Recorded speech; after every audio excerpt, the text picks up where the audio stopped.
Nkechi Idimachi. I'm a mom and private chef to a 1 year old.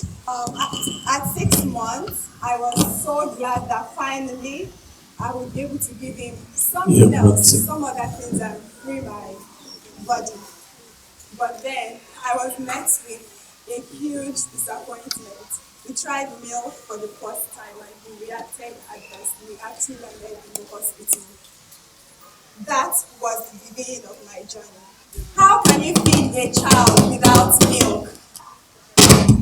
You all are mothers, you all have toddlers or you had toddlers, and you know that it's practically impossible to feed a toddler without milk. I mean, where would you start from? So that was the beginning of the baby chef journey for me.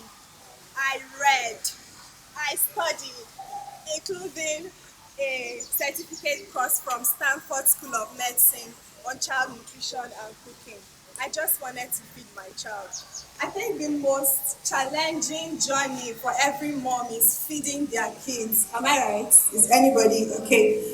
So I read, I studied, and then I came up with the techniques I'm going to be sharing with you today. It was a clear discovery. It was a normal thing, but then it occurred to me again. My toddler is a person. Have you ever sat down and given that a little thought? Your toddler is a person, a human. And not just that, he is a human with functional human senses. Are functional and even more functional than ours because those senses are how they experience the world, they are how they learn new things.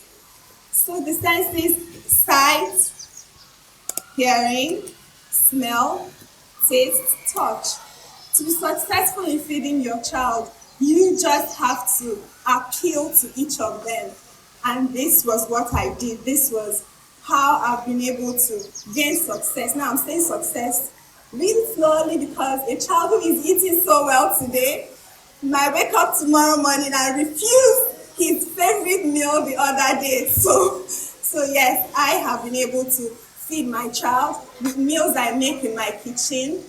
I mean, it means that for everything that goes through my child's mouth, I have to make by myself because I have to be careful so that he doesn't have any adverse reactions. So today, I'll be showing you how I'm able to appeal to my child's five senses using Nigerian food ingredients.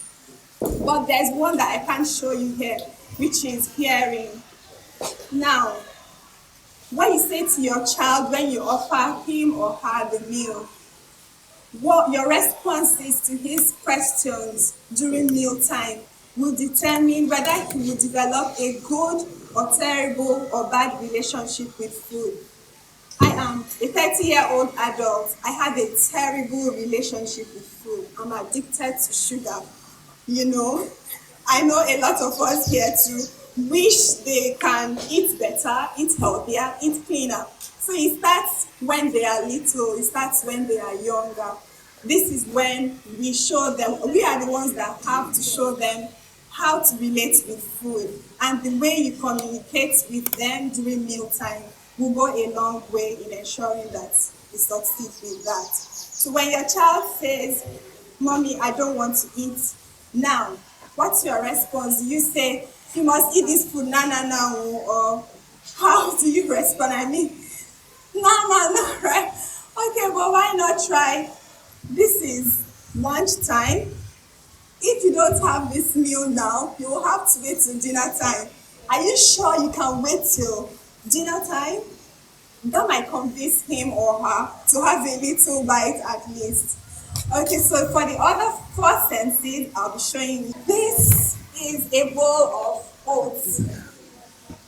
Okay, let's assume that this is my meal. This is oats, mango, apple, and maybe milk. For me as an adult, Let's say this contains about 400 calories. So how would your toddler get 400 calories for breakfast? Eating oats. I'm going to show you how to reduce the meals and increase the calorie content of your child's food. For breakfast, here are ways I increase the calorie content of my child's meal. I always have this at home. This is coconut milk. This is tiger nut milk. Can you see? This is tiger nut milk. So it's going to be frustrating to wake up in the morning with a screaming toddler and then begin to make tiger nut milk. So what I do is I take a day in the week, make these, and store them in Ziploc bags. Now, I don't keep them this way in the freezer. I lay them flat.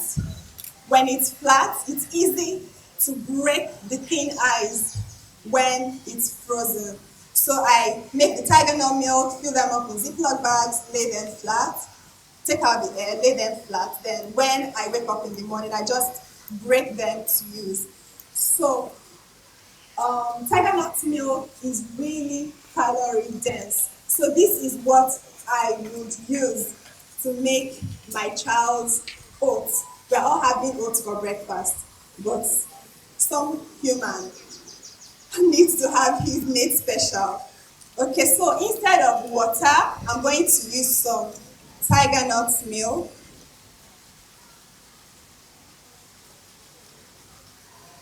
I add just enough quantity for my child.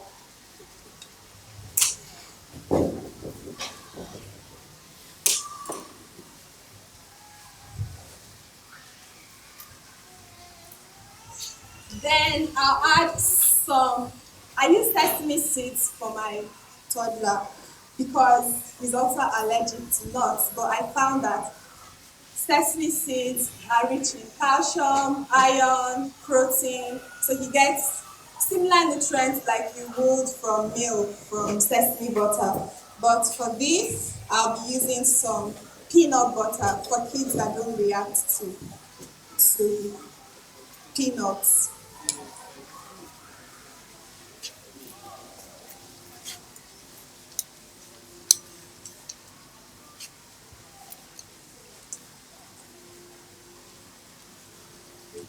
Now, mango is in season, and one of the ways to ensure that you have food in there, because the most important tip you should learn today is that you should take advantage of fruits in season. Have them often in your house. It's easy to combine these ingredients for your child. When you don't have it, it's more difficult. But whatever food is in season, just buy them in bulk. So for things like mangoes, I buy them in bulk, take out the flesh, blend them up, and store in ice trays. All of you have, you all have ice trays in your houses, right? So you pour the mango juice, mango smoothie into the ice cubes, freeze them up. When they freeze, take them out of the ice cubes and store in Ziploc bags to free up the ice trays for other. So you do that for fruits in season, you do that for mango, I do that for dates, I do that for bananas. That way you always have them at home and handy to use. Okay, it's done now, but too thick, so I add some more.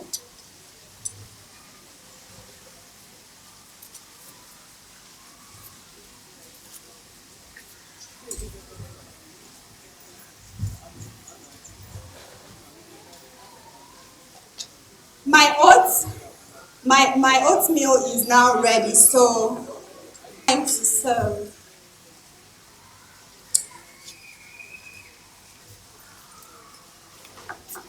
I added some mango. You can also add some bananas.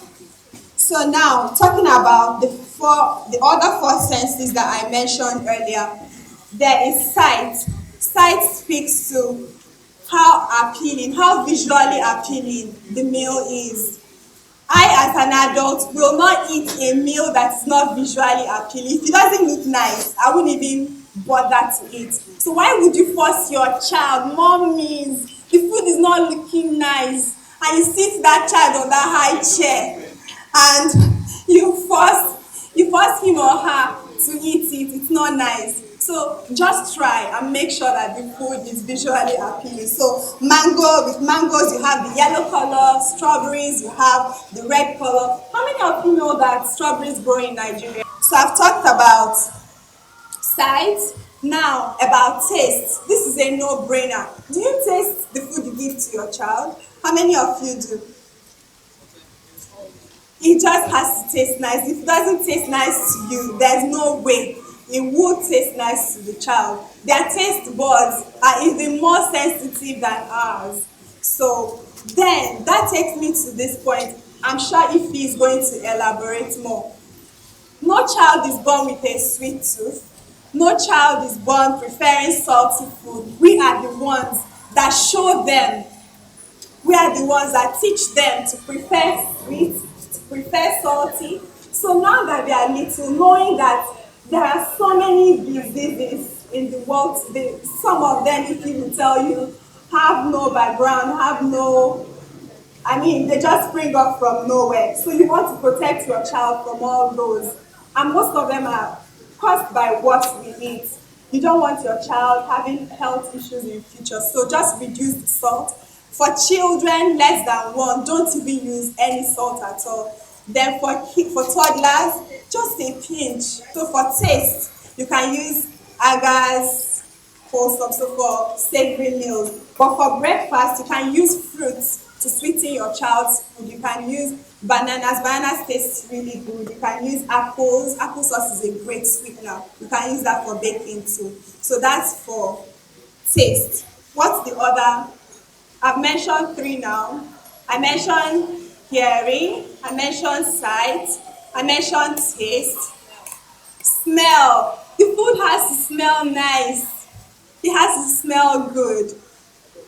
And Okay. fruit naturally emits great smell in food, in breakfast meals. Pineapples. Which other ones? Which fruit smells really nice? Bananas. Which one? Apples. They smell really nice, so you use them. Then you notice that I brought the oats down before I added the fruit. So you don't want it to stay on the fire so that it does not lose the nutrient. So that's for smell. What next? Touch. And peanut butter and mangoes. I will serve this to him like this. I'll blend it. Yes, okay, you were wondering, so how is he going to eat this? Yes, so I'll blend this, and by the time I'm done, it's as smooth as pap, it's as smooth as the imported prepackaged products you have. Now, I have nothing against those. Some moms are busy, truly busy, and do not have the time to do this. When you have the time, please do, but when you don't even feel bad. Go ahead and do what works for you. So by the time you blend this is nutritious, nutrient dense, and smells good, looks nice, I guess. So that's it for all the five senses. So now for savory meals which can be had during lunch or dinner time. So moms here, using the techniques I just showed you, will be preparing something for their child. We have already cooked beans, already cooked yam, already cooked potatoes, a lot of things here.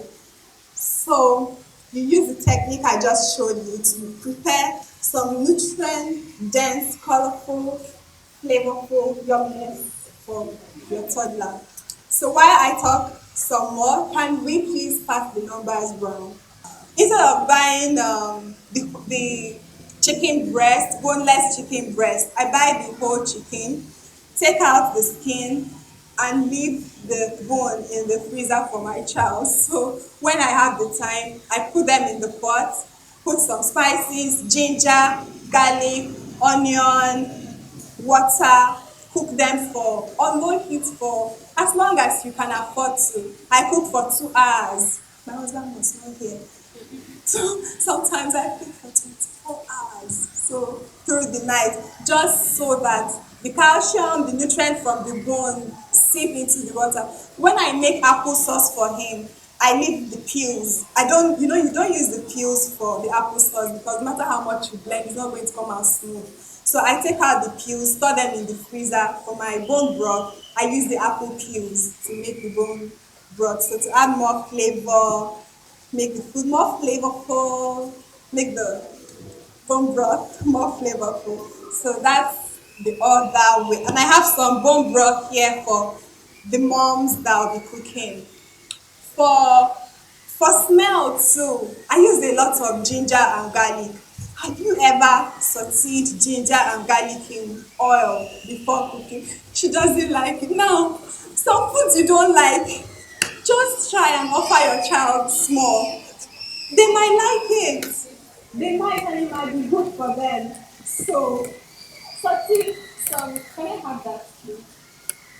So this is ginger and garlic. Who has time to wake up in the morning and then begin to cut ginger? And that thing is so hard to cut. As well as garlic, ginger, they're so hard to cut. So just one day, or a friend comes along, what can I help you to do? Please cut ginger and garlic for me. When they are done, blend them with oil, not water.